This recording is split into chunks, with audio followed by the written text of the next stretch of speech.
Hello and welcome back to my channel study with Prince.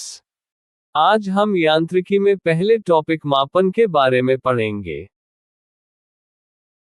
आइए मापन में पहले भौतिक राशियों के बारे में जानते हैं। साथ ही चर्चा करेंगे भौतिक राशियों के वर्गीकरण पर।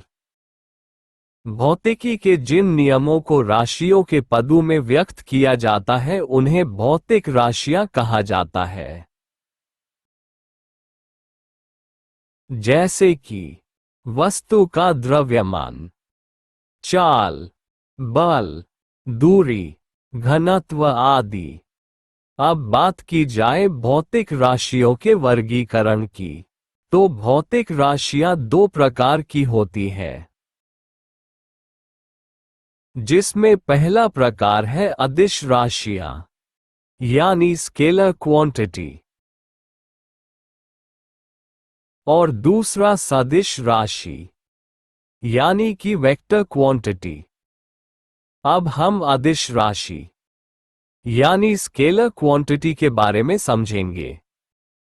तो ऐसी भौतिक राशियां, चाहे कोई भी राशि हो जिनमें केवल परिमाण होता है, दिशा नहीं होती, उन्हें अदिश राशि कहते हैं।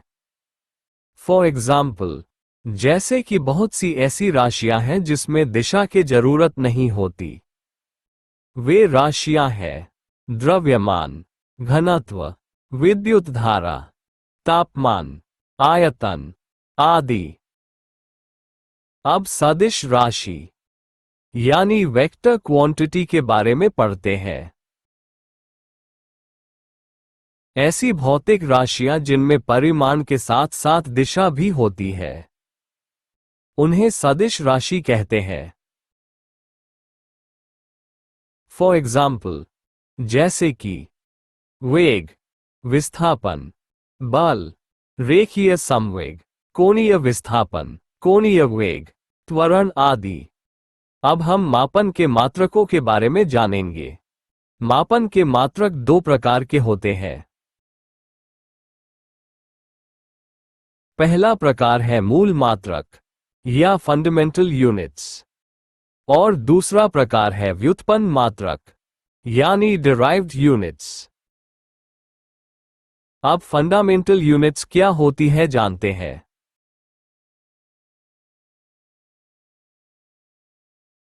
भौतिक राशियों को व्यक्त करने के लिए ऐसे मानक जो अन्य मानकों से स्वतंत्र होते हैं, उन्हें मूल मात्रक कहते हैं। जैसे कि लंबाई, समय और द्रव्यमान के मात्रक मीटर, सेकंड और किलोग्राम होते हैं।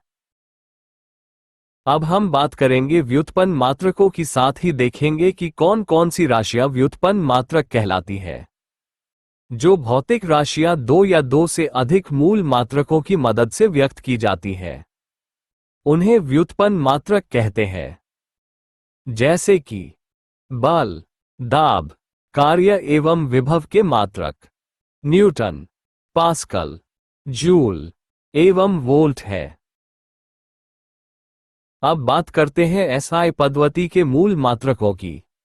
एसआई पद्धति में कुल 7 मूल मात्रक होते हैं, जो कि अन्य किसी भी मात्रक से स्वतंत्र होते हैं।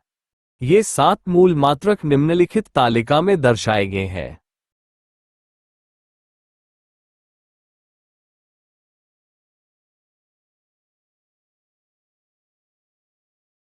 आप लोग जल्दी से इन्हें नोट कर लीजिए। इसके बाद कुछ व्युत्पन्न मात्रकों पर भी नजर डालेंगे। अब हम एसआई पद्धति की कुछ व्युत्पन्न राशियों की चर्चा करेंगे, साथ ही उनके मात्रक और उनके संकेत कौन से होते हैं, ये भी जानेंगे।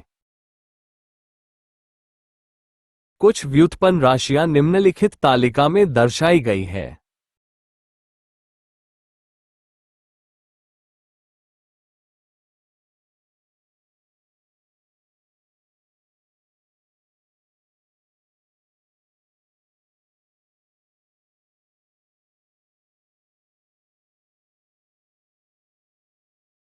इनके अलावा एसआई पद्धति में 2 संपूरक मात्रक भी होते हैं।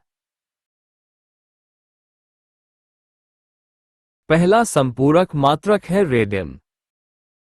किसी वृत्त की त्रिज्या के बराबर लंबाई के चाप द्वारा उसके केंद्र पर बनाया गया कोण एक रेडियन होता है। इसका प्रयोग समतल पर बने कोणों को मापने के लिए किया जाता है। दूसरा प्रकार है स्टाइडियन। किसी गोले की सतह पर उसकी त्रिज्या के बराबर भुजा वाले वर्गाकार क्षेत्रफल द्वारा गोले के केंद्र पर बनाए गए घन कोण को एक स्टेरेडियन कहते हैं। ये ठोस कोणों को मापने में प्रयोग किया जाता है। अब बात करेंगे मात्रक पद्धतियों की। मात्रक पद्धतियां 4 प्रकार की होती हैं।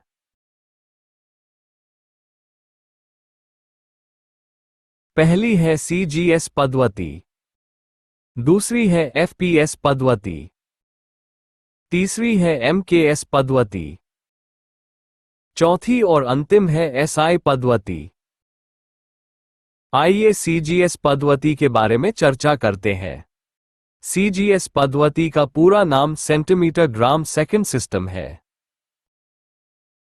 इस पद्धति को फ्रेंच या मैट्रिक पद्धति भी कहा जाता है। इस पद्धति में लंबाई, द्रव्यमान एवं समय का मात्रक सेंटीमीटर, ग्राम और सेकंड होता है, इसीलिए इसे CGS centimetre gram second system कहते हैं। अब FPS पद्धति को भी जानेंगे। FPS पद्धति का पूरा नाम फुट पाउंड सेकंड सिस्टम है। इस पद्धति में लंबाई, द्रव्यमान और समय के मात्रक क्रमशः फुट, पाउंड और सेकंड होते हैं। इस पद्धति को ब्रिटिश पद्धति भी कहते हैं, क्योंकि इस पद्धति का ज्यादातर प्रयोग ब्रिटिशवासियों द्वारा किया जाता है। तीसरा है MKS पद्धति। MKS पद्धति का पूरा नाम मीटर किलोग्राम सेकंड सिस्टम है। इस पद्धति में लंबाई, द्रव्यमान और समय का मात्रक क्रमशः मीटर, किलोग्राम और सेकंड होता है। चौथा और अंतिम है अंतर्राष्ट्रीय मात्रक पद्धति या SI पद्धति।